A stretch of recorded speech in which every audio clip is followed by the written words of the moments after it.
What's up, guys? So today I'm going to be doing a review on the Liftoff drone X38. So we got this drone for about $20 at Burke's Outlet. I've never heard of the brand Liftoff. I don't know what they make or if they make anything else besides this drone, but you could probably find it at a department store or an outlet store like Burke's there. But the box actually makes it out to be a pretty neat drone with features that you'd find on a lot more expensive drones, like headless mode, auto return. It's got a 6-axis gyro, it says. So it makes it out to be a pretty good drone for how cheap it is. It's of course just like a toy grade entry-level drone, but looking at it itself, it does have these like wires here acting as like a cage to protect it from impact and stuff. I'm pretty sure you could take them off if you take them off the engine there and unclip this right here.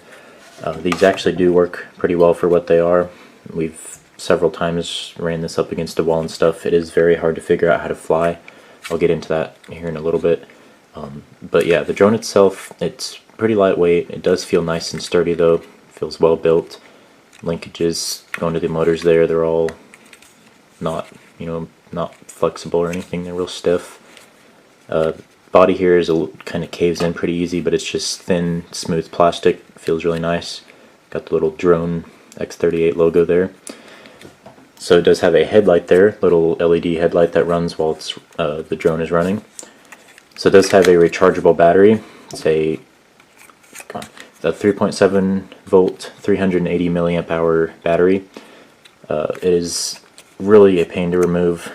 You have to definitely do it with two hands. I don't know why it's so hard for being such a process that should be simple. I'm gonna have to put the camera down to get it off here. Okay, here we go. So it's this entire unit here. It just slides out, and there's the battery pack. Also, you can see the inside of the drone there.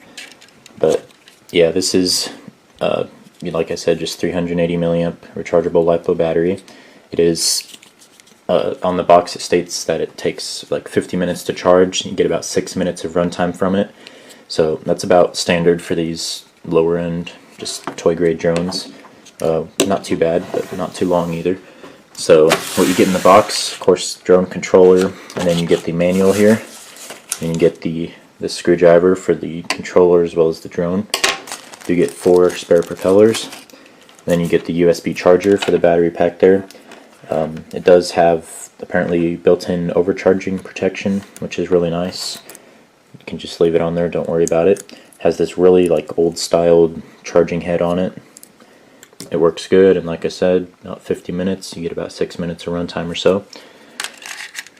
So looking at the controller, it is 2.4 gigahertz. It is just a joystick controller.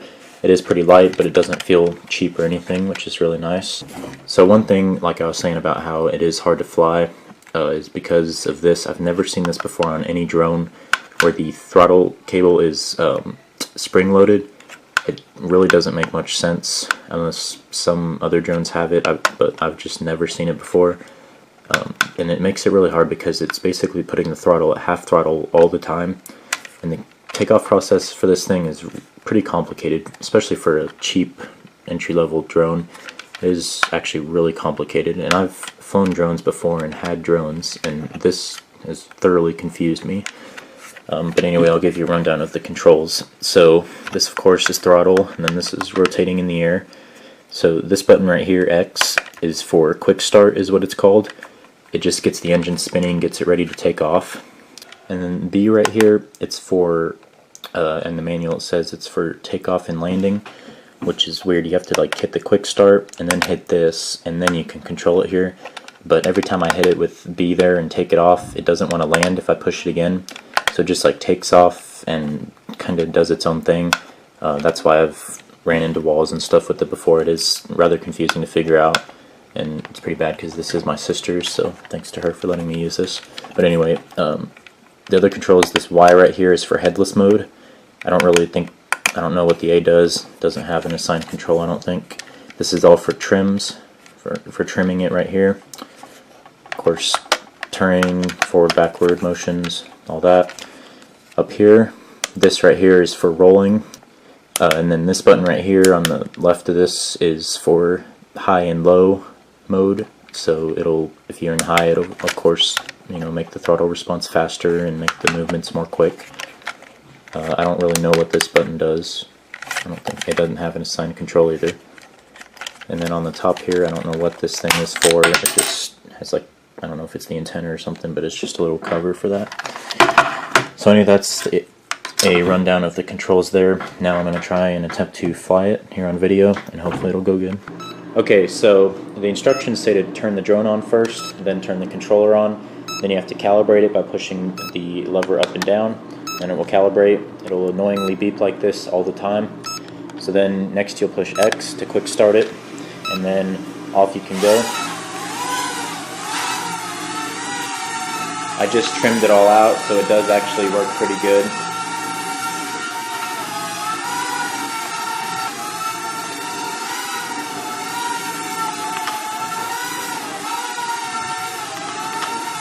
Okay, so I'm going to try and put it in high here. You can tell that the response from the controls as well as the throttle is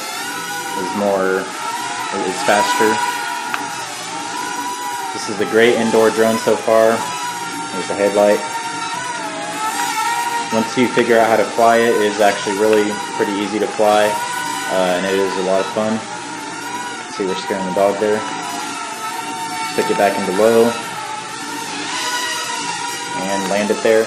It is kind of weird because you have to hold down, and then it will return to half throttle, but you do have to hold down to kill the engines, which is a little strange. So like I was saying with the takeoff feature, it is kind of weird. Let's push it here. The drone just kind of takes off. You don't really have much control over it. You can eventually regain control with it, but it does take a little bit. So it is pretty simple to drive, like I said, once you figure it out. So as for the indoor, it is a great fun drone for doing indoors. Now let's do an outdoor test. Okay, so here we are outside. I'm going to try and show you a couple of the features. So right now, I'm going to put it in headless mode. So we're going to quick start it, take off. Go ahead and stick it in headless. So it pretty much just, regardless of which direction the drone is facing, it's going to make it go either away from the controller or towards it. So I could flip it all around and it's still going to go that one direction. So that's a pretty neat feature. Try and land it there. Come on.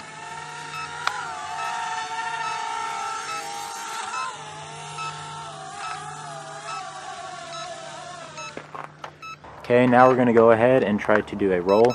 Quick start it there, take off. So it says to be 10 feet above the ground. Not sure if you could see the drone too well right there. But anyway, it says about 10 feet above the ground. Then hit the roll button and select a direction. So let's do it. There it goes. That's actually pretty cool for a pretty inexpensive drone to be able to do a roll like that. If I could get it a little easier for the camera to see. There you go.